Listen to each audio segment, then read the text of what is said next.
أعوذ بالله من الشيطان الرجيم بسم الله الرحمن الرحيم إن الله وملائكته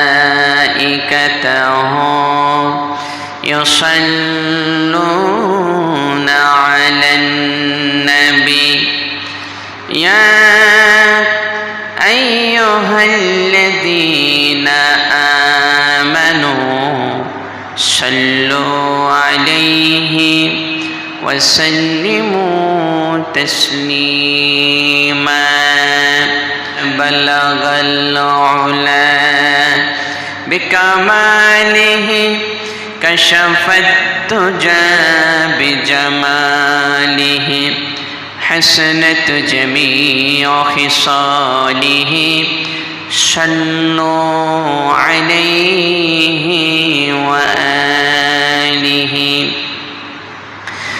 नहीं है तो जामी मिसाले मोहम्मद जमाली खुदा है कमाले मोहम्मद बलगल उला बिकमालिही कशफत तुजा बिजमालिही हसनत जमीअ खिसालिही सल्लु अलैहि व आलिहि। এই গোটা পৃথিবী পানির মধ্যে নিমজ্জিত ছিল। পূর্বে পশ্চিম উত্তর দক্ষিণ সব দিকে পানি আর পানি, পানি ছাড়া কোনো অস্তিত্ব ছিল না। আল্লাহ সুবহানাহু ওয়া তাআলা তার কুদরতি শক্তি কেমন দেখুন। যখন এই পৃথিবী ব্যাপী শুধু জলরাশি ছিল, পানির কোনো অস্তিত্ব ছিল না, সেই সময় আজকে যেখানে খানায়ে কাবা নির্মিত হয়েছে, খানায়ে কাবা আজকে যেখানে অবস্থান করছে, এটি হচ্ছে পৃথিবীর মাঝ বরাবর স্থান। সুবহানাল্লাহ। কাবা শরীফ পৃথিবীর মাঝখানে, এর ডাইনে যতটুক, পূর্বে যতটুকুন পৃথিবী, পশ্চিমে অতটুকুন, উত্তরে যতটুকুন, দক্ষিণে অতটুকুন। অর্থাৎ আল্লাহ পাক পুরা পৃথিবীর কেন্দ্রস্থল খানায়ে কাবা বানিয়ে দিলেন।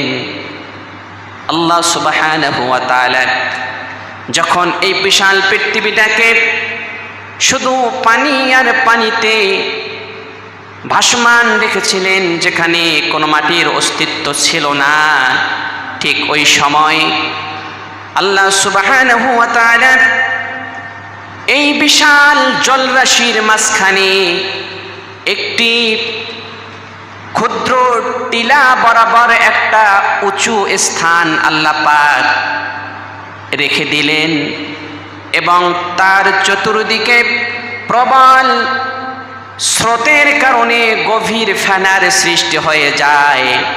এই গভীর ফেনা থেকে একটি ইটের মতো আল্লাহ সুবহানাহু ওয়া তাআলা ইট সদৃশ একটি মাটি সর্বপ্রথম সেখানে আল্লাহ পাক অস্তিত্ব দান করেন। সুবহানাল্লাহ। সর্বপ্রথম শুধু চতুর্দিকে পানি আর পানি ছিল, ঠিক এর মাঝ বরাবর একটি ইট সদৃশ মাটির অস্তিত্ব আল্লাহ পাক সেখান থেকে দান করেন। সুবহানাল্লাহ। এরপরে হাদিস শরীফে জনাবে মুহাম্মদ রাসূলুল্লাহ সাল্লাল্লাহু আলাইহি ওয়াসাল্লাম বলেন, সুম্মা দুহিয়াতিল আরদ, অতঃপর আল্লাহ পাক রব্বুল আলামিন সেই সামান্য মাটি থেকে আল্লাহ পাক রব্বুল আলামিন গোটা পৃথিবী মাটি দ্বারা সম্প্রসারণ করে দিলেন। সুবহানাল্লাহ। সামান্য একটি মাটির অস্তিত্বের মাধ্যমে, যেখানে সর্বপ্রথম মাটির অস্তিত্ব, ওই জায়গাটাতেই খানায়ে কাবা নির্মিত। সুবহানাল্লাহ। ঠিক ওই খানায়ে কাবাকে জড়িয়ে করে, সেই মাটির অস্তিত্বকে জড়িয়ে করে আজকে গোটা পৃথিবী মাটিতে আল্লাহ পাক সম্প্রসারণ করে দিলেন। সুবহানাল্লাহ। ওখান থেকে বাংলাদেশ পাইলাম, ওখান থেকে রাশিয়ার জমিন পাইলাম, আমেরিকার জমিন পাইলাম, চীনের জমিন পাইলাম, থাইল্যান্ড পাইলাম, সব কিছু পাইলাম। কিন্তু সর্বপ্রথম আল্লাহ পাক যেখানে মাটির অস্তিত্ব দান করলেন, সেই জায়গাটাই হচ্ছে খানায়ে কাবা, বাইতুল্লাহ। সুবহানাল্লাহ। সর্বপ্রথম মাটি আমরা কি দ্বারা তৈরি? আমরা কিসের তৈরি?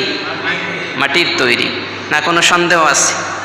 কোরআনুল কারীমে আল্লাহ পাক বলেন, মিনহা খলাকনাকুম ওয়া ফিহা নুঈদুকুম ওয়া মিনহা নুখরিজুকুম তারাতান উখরা। আল্লাহ পাক বলেন, আমার বান্দা, এই মাটি থেকে তোমাকে বানিয়েছি, আবার এই মাটির নিচে তোমাকে নিয়ে যাব আমি আল্লাহ পাক রব্বুল আলামিন। আবার এই মাটি থেকে তোমাকে পুনরায় জীবিত করব। সুবহানাল্লাহ। মাটি, যারা মাটির মানুষ তারা কখনো অহংকারী হয় না, ঠিক কিনা?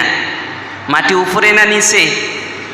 তাহলে আমাদের দৃষ্টিশক্তি থাকবে নিচের দিকে, আমাদের স্বপ্ন লালন হবে নিচের দিকে, আমাদের স্বপ্ন যেন আকাশের দিকে না যায়, আমাদের স্বপ্ন যেন আকাশের দিকে না উড়ে।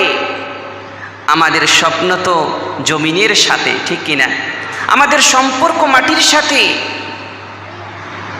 রহমানের বান্দা যারা, মাটির তৈরি মানুষ যারা, তারা কখনো অহংকার করে না, তারা দম্ভ ভরে চলে না, তারা হিংসায় জ্বলে না। রহমানের বান্দা যারা, তারা বিনয়ের সাথে এই জমিনের মধ্যে চলাচল করে। সুবহানাল্লাহ। রহমানের বান্দা যারা, তারা বিনয়ের সাথে জমিনে জিন্দেগি আবাদ করে। ভাইরা আমার, এই পৃথিবীতে যখন কোনো ঘর বাড়ি ছিল না, কোনো আবাসস্থল ছিল না, কোনো নদী নালা, পাহাড় পর্বত, সমুদ্র মহাসমুদ্র কিছুই ছিল না, ঠিক সেই সময় আল্লাহ পাক রব্বুল আলামিন সর্বপ্রথম যে ঘর বানালেন, সেই ঘর হচ্ছে খানায়ে কাবা। সুবহানাল্লাহ।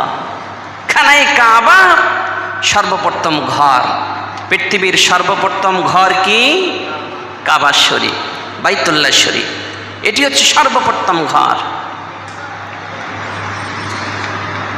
আল্লাহ রাব্বুল আলামিন সূরা আলে ইমরানের 96 নম্বর আয়াত আল্লাহ পাক বলেন, ইন্না আউওয়ালা বাইতিন উদিআ লিন-নাসি লাল্লাযী বিবাক্কাতা মুবারাকান ওয়া হুদাল লিল আলামিন।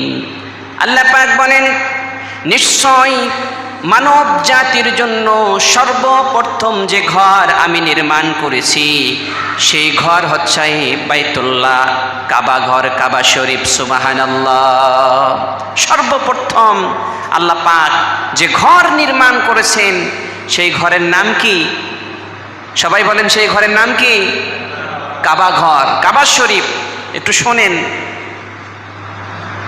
ঘুমায় ঘুমায় তো পুরো জিন্দেগি পার করে দিলাম, সজাগও তো থাকতে হবে, ঠিক কিনা? ঘুমিয়ে ঘুমিয়ে জিন্দেগি তো খেয়ে ফেললাম। একটা মানুষ যদি 50 বছর বাঁচে, তাহলে সে শুধু 20 বছর ঘুমাইছি। কয় বছর? 20 বছর। প্রতিদিন তিনি যদি 8 ঘন্টা ঘুমান, 50 বছরে ওই মানুষটা 20 বছর ঘুমাইছে। আমাদের ঘুম কি কেবল 8 ঘন্টা? আমাদের ঘুম রাত 8টায় শুরু হয়, সকাল 11টায় ভাঙ্গে, ঠিক কিনা? বা আপনি যদি রাত 12টায় ঘুমান, দিনের 12টায় আপনার ঘুম ভাঙবে, তাহলে কয় ঘন্টা হইল? 12 ঘন্টা। বেচারার মোবাইল চালু হয় না, 10টায় ফোন দেন, 11টায় ফোন দেন, এখন ঘুম ভাঙে নাই। অর্থাৎ ঘুম ভাঙলেই মোবাইল অন হবে, আর ঘুম না ভাঙলে মোবাইল অফেই থাকে। তাহলে হিসাব করে দেখা যাবে যে 50 বছরের মধ্যেই 25 থেকে 30 বছর আমরা ঘুমিয়ে কাটিয়ে দিই। তাহলে নামাজ পড়ি কোন সময়, গোলামি করি কোন সময়? অথচ বুজুর্গানে দ্বীন, আকাবারে দ্বীন যারা ছিল, তারা খুব সামান্য সময় একটু ঘুমাইতো, আর অধিকাংশ সময় আল্লাহ পাকের গোলামি করত। সুবহানাল্লাহ। সুতরাং ঘুমালে চলবে না। আজকে মুসলমানেরা ঘুমিয়ে আসে বিদায় বাতিল শক্তি মুসলমানদের উপর মাথা চারা দিয়ে উঠেছে। কথা বলেন ঠিক কিনা? আজকে ওমরের মতো, আলীর মতো, খালিদ বিন ওয়ালিদের মতো মুসলমানেরা যদি সিংহ শাবকের মতো, বীরের মতো আজকে জাগ্রত থাকতো কোরআনের জন্যে, রাসূলের সুন্নাহর জন্যে, তাহলে বাতিলের বাবার শক্তি নাই মুসলমানদেরকে পদানত করার। কথা বলেন ঠিক কিনা? সুতরাং আর কত ঘুমাবো? জাগো জাগো মুসলিম সেনা, ভাঙবে কবে রে তোর নিন্দ। জাগো জাগো মুসলিম সেনা, ভাঙবে কবে রে তোর নিন্দ। জাগ্রত হয়ে দেখাও তুমি মর্দে মুজাহিদ। মর্দে মুজাহিদের মতো আমাদেরকে জাগ্রত হতে হবে। কথা বলেন ঠিক কিনা? জাগ্রত হতে হবে। ভাইরা আমার, তো বলছিলাম পৃথিবীর সর্বপ্রথম ঘরের নাম কি? কাবা শরীফ, কাবা ঘর, এটি সর্বপ্রথম ঘর। আজকে পৃথিবীর মধ্যে অনেক বড় বড় ইমারত তৈরি হয়েছে, অনেক বড় বড় অট্টালিকা তৈরি হয়েছে। খানায়ে কাবা যদি তৈরি না হতো, এসব অট্টালিকা তৈরি হইতো? খানায়ে কাবা যদি তৈরি না হতো, গণভবন থাকতো না, বঙ্গভবন থাকতো না, হোয়াইট হাউস থাকতো না, বুর্জ খলিফা নির্মাণ হতো না। সুতরাং আজকে যারা গণভবনে থেকে অহংকার করে, বঙ্গভবনে থেকে যারা আজকে অহংকার করে, হোয়াইট হাউসে থেকে যারা আজকে আল্লাহ পাকের নাফরমানি করে, বুর্জ খলিফায় উঠে যদি মনে করে আমি কত উপরে উঠে গেছি, এর মতো কপাল পরা অবুঝ পৃথিবীর জমিনে আর একটাও নাই। ঠিক না বলেন? সর্বপ্রথম ঘরে খানায়ে কাবা।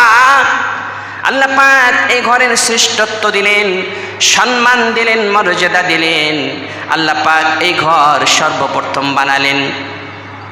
এরপর আল্লাহ পাক বলেন, ফিহি আয়াতুম বাইয়িনাতুম মাকামু ইব্রাহিম।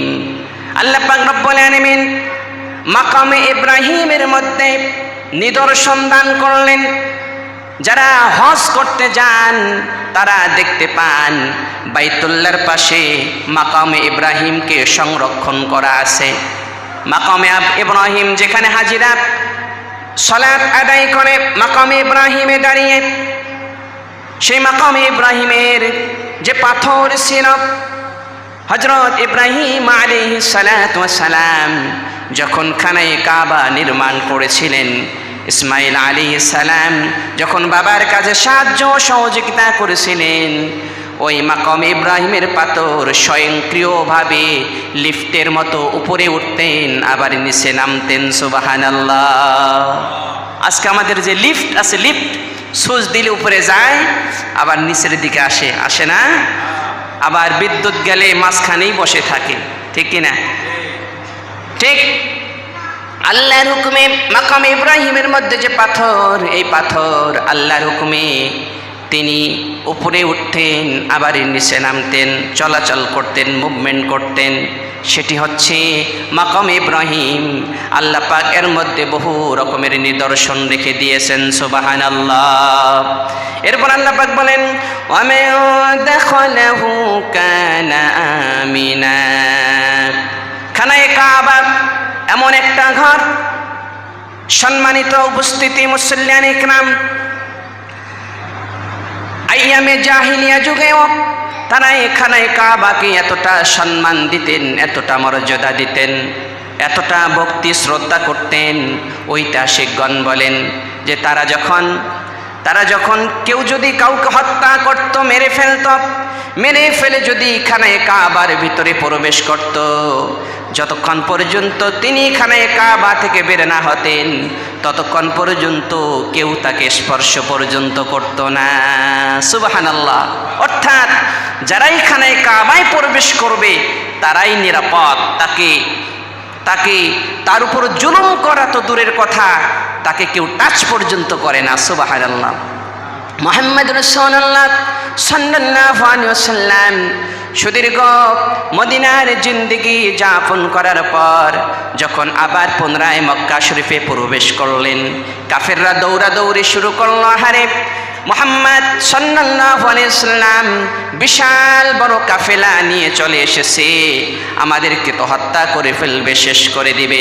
মুহাম্মদ রাসূলুল্লাহ সাল্লাল্লাহু আলাইহি ওয়াসাল্লাম বললেন, আমি তোমাদের উপর জুলুম করতে আসি নাই, সুতরাং তোমরা আজকে যারাই কাবা ঘরের ভিতরে মসজিদে হারামের ভিতরে প্রবেশ করবে তারাই আজকে নিরাপত্তা পাবে, তাদের প্রতি কোনো অবিচার করা হবে না। সুবহানাল্লাহ। পৃথিবীর সব থেকে নিরাপদ যে স্থান সেটি হচ্ছে খানায়ে কাবা। দাজ্জালের আবির্ভাব হবে। দাজ্জাল বিশ্বনবী মুহাম্মদ রাসূলুল্লাহ সাল্লাল্লাহু আলাইহি ওয়াসাল্লাম দাজ্জালের ভবিষ্যৎবাণী করেছেন, দাজ্জালের আবির্ভাব হবে। দাজ্জাল সর্বব্যাপী দাবড়িয়ে বেড়াবে, কিন্তু তার বাপের ক্ষমতা নাই খানায়ে কাবার চত্বরে প্রবেশ করার। সুবহানাল্লাহ। আল্লাহ পাক এতটা সম্মান মর্যাদা খানায়ে কাবায় দিয়েছেন, মসজিদে হারামে আল্লাহ পাক এতটা সম্মান দান করেছেন। ভাইরা আমার, যুগ যুগ ধরে বাইতুল্লাহ শরীফ তাওয়াফ চলছে, যেখানে আজকে খানায়ে কাবা নির্মিত, তার উপরে সপ্ত আসমানের উপরে আল্লাহ পাক রব্বুল আলামিন বাইতুল মামুর নির্মাণ করে রাখলেন, যে বাইতুল মামুরে প্রতিদিন ৭০,০০০ ফেরেশতা তাওয়াফ করে। একবার যারা তাওয়াফ করবে কিয়ামতের পূর্ব মুহূর্ত পর্যন্ত দ্বিতীয়বার আর তাওয়াফ করার কোনো সুযোগ পাবে না। সুবহানাল্লাহ। ঠিক ওই বাইতুল মামুরের নিচে খানায়ে কাবা আল্লাহ পাক বানালেন, বাইতুল মামুর বানালেন ফেরেশতাদের দ্বারা তাওয়াফ করার জন্যে, আর খানায়ে কাবা বানালেন তার সৃষ্টি মানুষ দ্বারা তাওয়াফ করার জন্যে। সুবহানাল্লাহ। এই খানায়ে কাবা তাওয়াফ করেছেন হযরত আদম আলাইহিস সালাতু ওয়াস সালাম, হযরত ইব্রাহিম আলাইহিস সালাতু ওয়াস সালাম, হযরত মূসা আলাইহিস সালাতু ওয়াস সালাম, হযরত ঈসা আলাইহিস সালাতু ওয়াস সালাম। জিন বলুন ইনসান বলুন সবাই খানায়ে কাবা তাওয়াফ করেই চলছেন। সুবহানাল্লাহ। এটি সবথেকে দামি একটি ঘর খানায়ে কাবা। আল্লাহ রাব্বুল আলামিন কোরআনুল কারীমে ইরশাদ করে বলেন, সূরাতুল বাকারার ১৫০ নম্বর আয়াত আল্লাহ পাক বলেন, وَمِنْ حَيْثُ خَرَجْتَ فَوَلِّ وَجْهَكَ شَطْرَ الْمَسْجِدِ الْحَرَامِ وَحَيْثُ مَا كُنْتُمْ فَوَلُّوا وُجُوهَكُمْ شَطْرَهُ। খানায়ে কাবা এমন একটা ঘর যেটা গোটা বিশ্ববাসীর কিবলা, গোটা বিশ্ববাসীর কিবলা। অর্থাৎ বাংলাদেশের কিবলা হচ্ছে খানায়ে কাবা, রাশিয়ার কিবলাও হচ্ছে খানায়ে কাবা, আমেরিকার কিবলাও হচ্ছে খানায়ে কাবা, চীনের কিবলাও হচ্ছে খানায়ে কাবা। অর্থাৎ পৃথিবীর যত মানুষ আছে গোটা বিশ্ববাসীর জন্য কিবলা হচ্ছে খানায়ে কাবা। সুবহানাল্লাহ। ومن حيث خرجت فول وجهك شطر المسجد الحرام আল্লাহ পাক বললেন, ও আমার বান্দারা, তোমরা যেখানেই থাকো না কেন, যে ভূখণ্ডে অবস্থান করো না কেন, তোমরা প্রত্যেকেই মসজিদে হারামের দিকে ফিরে আসো, মসজিদে হারামের দিকে মুখ করো, মসজিদে হারামের দিকে ফেরো এবং নামাজ আদায় করো। সুবহানাল্লাহ। খানায়ে কাবা কেউ যদি পশ্চিম দিকে মুখ না ফিরিয়ে অন্যদিকে মুখ ফিরিয়ে নামাজ আদায় করে, নামাজ হবে? নামাজ হবে? আল্লাহ পাক বলেন, তুমি যেখান থেকে বের হও না কেন, পৃথিবীর যে ভূখণ্ডে অবস্থান করো না কেন, তোমাদের প্রত্যেকের কিবলাই হচ্ছে খানায়ে কাবা। কাবার দিকে তুমি মুখ ফেরাও, কাবার দিকে তুমি মুতাওয়াজ্জিহ হও, কাবার দিকে মুখ করে আমার ইবাদত করো। ভাইরা আমার, আল্লাহ সুবহানাহু ওয়া তাআলা হযরত আদম আলাইহিস সালাম এবং হাওয়া আলাইহিস সালাতু ওয়াস সালামকে যখন জান্নাত থেকে বের করে দিলেন, একজনকে আল্লাহ পাক শ্রীলঙ্কায় পাঠিয়ে দিলেন, আর একজনকে আল্লাহ পাক জিদ্দা নগরীতে পাঠিয়ে দিলেন, যেখানে কোনো আলোর ব্যবস্থা ছিল না, অন্ধকারে আচ্ছন্ন ছিল গোটা পৃথিবী, গোটা জগৎ। ওই সময় আমাদের আদি পিতা আদম এবং হাওয়া আলাইহিমুস সালামকে আল্লাহ পাক এই জমিনের মধ্যে ছেড়ে দিলেন, অন্ধকারের মধ্যে ছেড়ে দিলেন। আল্লাহ পাকের ইচ্ছায়, আল্লাহ পাকের কুদরতে দুজনেই আল্লাহ পাকের ইশরায় ঘুরতে লাগলো, ঘুরতে লাগলো, ঘুরতে লাগলো। অবশেষে অনেক কান্নাকাটি করার পর আল্লাহ পাক এমন একটা স্থানে তাদেরকে একত্রিত করলেন, এমন একটা স্থানে তাদেরকে সমবেত করলেন। আবার পুনরায় আল্লাহ পাক তাদের মাঝখানে পরিচয় করিয়ে দিলেন, সেই স্থানটা আর কোন স্থান নয়, সেই স্থানটাই হচ্ছে আরাফাতের ময়দান। সুবহানাল্লাহ। আরাফাতের ময়দান, আল্লাহ পাক বলেন, এটি এমন একটা ময়দান, এটি এমন একটি সমাবেশ, যে ময়দানে কেউ কদম রাখলে পরে আল্লাহ পাক তার জিন্দেগির তামাম গুনাহগুলো মাফ করে দেন। সুবহানাল্লাহ। তার সমস্ত গুনাহ মাফ হয়ে যায়। সুতরাং ভাইরা আমার, এই কাবা ঘর, কাবা ঘরের ভিত্তি, কাবা ঘরের ফাউন্ডেশন, আমরাও আমাদের বাড়ির ভিত্তি দেই, ফাউন্ডেশন দেই, ফাউন্ডেশন ডট সিমেন্ট দিয়ে ফাউন্ডেশন দেই না, কত কিছু দিয়ে ফাউন্ডেশন দেই, ফাউন্ডেশন মজবুত করার জন্য আরও কত কিছু দেই। কিন্তু ইতিহাস বলছে, রেওয়াতে এসেছে, খানায়ে কাবা যে ফাউন্ডেশন দেওয়া হলো, এটা কিভাবে ফাউন্ডেশন দেওয়া হলো? এখানে বলা হয়েছে, আল্লাহ সুবহানাহু ওয়া তাআলা হযরত জিবরাইল আলাইহিস সালাতু ওয়াস সালামকে নির্দেশ দিলেন। হযরত জিবরাইল আলাইহিস সালাতু ওয়াস সালাম তুরে সিনাত, ইয়ালামলাম, কাহে তুর সহ ৬টি পাহাড় থেকে তিনি পাথর সংগ্রহ করলেন। পাথর সংগ্রহ করে ফেরেশতাদের মাধ্যমে আল্লাহ পাক রব্বুল আলামিনের নির্দেশে খানায়ে কাবার সর্বপ্রথম ভিত্তিপ্রস্তর স্থাপন করলেন। সুবহানাল্লাহ। আমরা তো ভিত্তি দেই 10 হাত, 15 হাত, 20 হাত, বহুতল ভবনের ভিত্তিপ্রস্তর করি 1 হাত থেকে শুরু করে 20, 30, 40 হাত পর্যন্ত যাই। ইতিহাস বলছে, খানায়ে কাবার ভিত্তি কতটুকুন? বিশ্বনবী মুহাম্মদ রাসূলুল্লাহ সাল্লাল্লাহু আলাইহি ওয়াসাল্লাম বলেন, তাহাতাস সারা, খানায়ে কাবার ভিত্তি হচ্ছে 7 তবক জমিনের নিচ পর্যন্ত। সুবহানাল্লাহ। 7 তবক জমিনের সর্বশেষ তলদেশ পর্যন্ত ফেরেশতারা খানায়ে কাবার ভিত্তি স্থাপন করলেন। সুবহানাল্লাহ। এর পরিধি হচ্ছে মহা আকাশ ব্যাপী, আরশে আজিম পর্যন্ত খানায়ে কাবা, মহাকাশ পর্যন্ত খানায়ে কাবার পরিব্যাপ্তি রয়েছে। অর্থাৎ আপনি যেখানে থাকুন না কেন, খানায়ে কাবা আপনার সামনেই রয়েছে। সুবহানাল্লাহ। আপনি বিমানে যান, আপনি রকেটে থাকেন, বিমানে থাকেন, যেখানেই থাকেন, আপনার সামনে খানায়ে কাবা। অর্থাৎ খানায়ে কাবাকে ওভারটেক করার মতো শক্তি কারোর নাই। খানায়ে কাবাকে নিচু রেখে নিচে রেখে তার উপরে যাওয়ার মতো ক্ষমতা কারোর নাই। অর্থাৎ সাতমুখ জমিন থেকে শুরু করে আসমানের সর্বশেষ সীমানা পর্যন্ত আল্লাহ পাক খানায়ে কাবার বরকত ছড়িয়ে রেখেছেন। সুবহানাল্লাহ। এখন অনেকের মনে একটা প্রশ্ন, যে বাইতুল্লাহ শরীফ আছে এটি তো ইট পাথরের নির্মিত একটি ঘর, ঠিক কিনা? এটিকে সামনে রেখে আমরা আল্লাহ পাকের গোলামি করি, এটিকে সামনে রেখে আমরা সেজদা করি।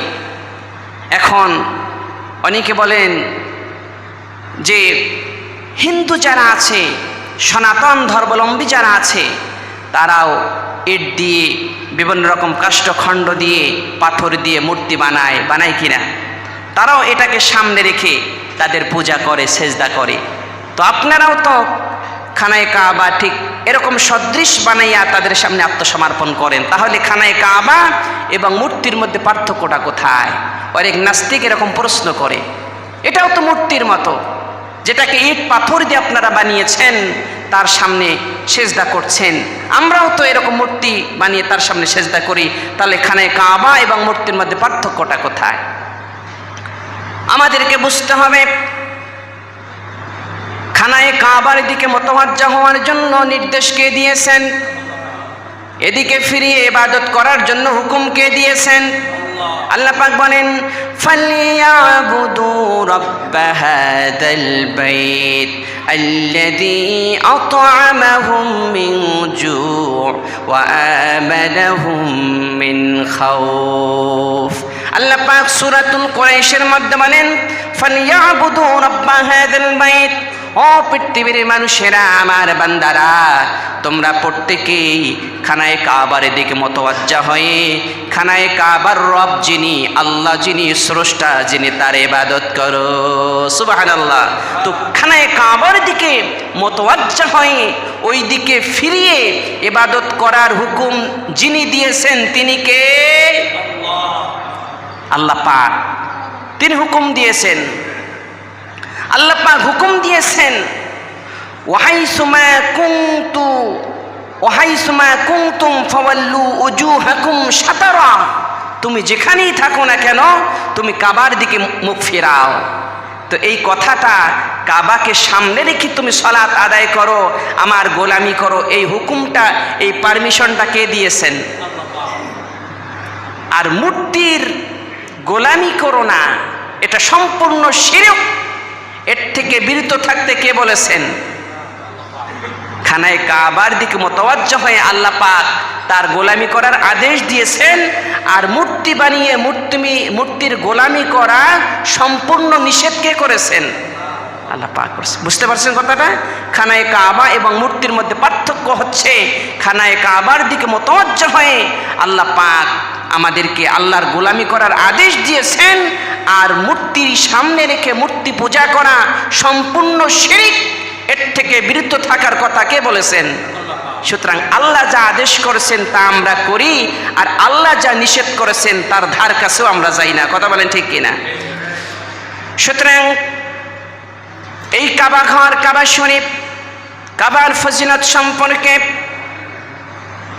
বলা হয়েছে, যেখানে কাবা শরীফ অবস্থিত, কাবা নির্মিত, আল্লাহ রাব্বুল আলামিন প্রতিদিন, হাদিস শরীফের বর্ণনায় এসেছে, প্রতিদিন আল্লাহ পাকের পক্ষ থেকে 140টা রহমত খানায়ে কাবার উপর নাজিল হয়ে যায়। সুবহানাল্লাহ। কয়টা? 140টা রহমত প্রতিদিন খানায়ে কাবার উপর নাজিল হচ্ছে। সুতরাং যারা জান মালের কোরবানি করে খানায়ে কাবা তাওয়াফ করে, আল্লাহ পাক রব্বুল আলামিন তাদের উপরে 60টি রহমত নাজিল করে দেন। সুবহানাল্লাহ। কয়টা রহমত? 60টি রহমত তাদের উপর নাজিল হয়। এরপরে যারা খানায়ে কাবাকে সামনে রেখে নামাজ আদায় করে, বাংলাদেশে বলুন, ভারতে বলুন, পাকিস্তানে বলুন, তুরস্কে বলুন, যেখানেই বলুন, আমরা সবাই খানায়ে কাবাকে সামনে রেখে নামাজ পড়ি, ঠিক কিনা? ওখানে খানায়ে কাবার আশেপাশে যারা আছে তারা ওখানে কাবাকে সামনে রেখে নামাজ পড়ে। পৃথিবীর যত মানুষ খানে কাবার দিকে মতওয়াজ্জা হয়ে নামাজ আদায় করে, আল্লাহ পাক তাদের উপরে প্রতিদিন 40টা রহমত নাজিল করে দেন। সুবহানাল্লাহ। হাদিস শরীফের কথা, যারা 5 ওয়াক্ত নামাজ খানে কাবার দিকে মতওয়াজ্জা হয়ে আদায় করলো, তাদের উপর কয়টা রহমত নাজিল হইল? কয়টা? 40টা। আর যারা নামাজ পড়লো না, তাদের ভাগ্যে একটা রহমতও জুটলো না, ঠিক কিনা? এরপরে আর বাকি থাকলো 20টা।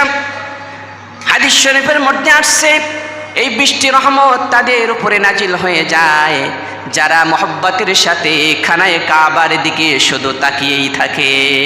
সুবহানাল্লাহ। খানায়ে কাবার দিকে তাকিয়ে থাকলেও সব। এত বড় মর্যাদা, সম্মান খানায়ে কাবা। এজন্যই তো মানুষ লক্ষ লক্ষ টাকা বিনিয়োগ করে, জান এবং মালের কোরবানি করে শুধু তাওয়াফ করার জন্য বিশ্বের বিভিন্ন প্রান্ত থেকে ছুটে যায়। কথা বলেন ঠিক কিনা?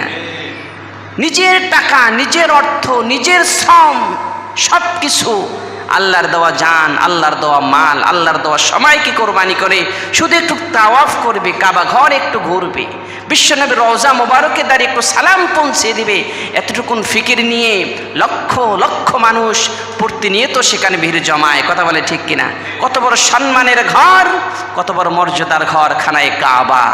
আল্লাহ পাক জীবনে একবার হলেও যেন সচক্ষে এই কাবা ঘরের গিলাফ ধরে আল্লাহর দরবারে একটু কাঁদতে পারি, একটু তাওয়াফ করতে পারি, বিশ্বনবীর রওজা মোবারক যেন জিয়ারত করতে পারি। আল্লাহ যেন আমাদের এই বরকতি কাজ, সম্মানের কাজ, মর্যাদার কাজ, অজস্র ফজিলতের কাজ জীবনে একবার হলেও করার তৌফিক দান করেন বলে আমিন।